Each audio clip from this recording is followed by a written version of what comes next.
Kabakbakan. Katatapos lang ng injury ni Declan Jones. Ito naman ngayon si Brian Sahonia ay nakaranas ngayon ng knee injury sa kanyang left knee. After nitong salaksakan si Marcio Lassiter. Sa ngayon mga kabakbakan ay wala pang update sa kanyang injury. At alam naman natin mga kabakbakan, pagdating sa knee injury, ang tinamaan ay talagang magpapahinga ka talaga, kundi 1 taon, malamang sa malamang ay 5 taon. Marami ng mga player ang hindi nakakabalik sa ganitong injury. Kaya isang masaklap na pangyayari sa karera ni Brian Sahonia.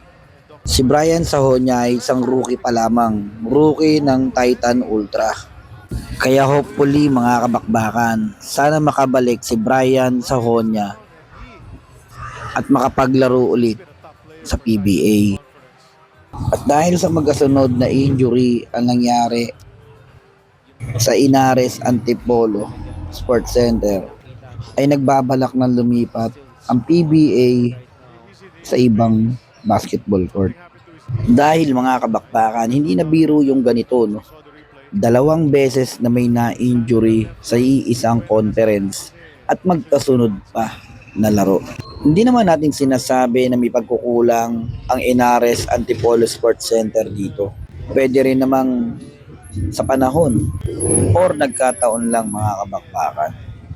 So kayo mga kabakbakan, dapat na nga bang lumipat ang PBA sa ibang court para sa safety ng mga players?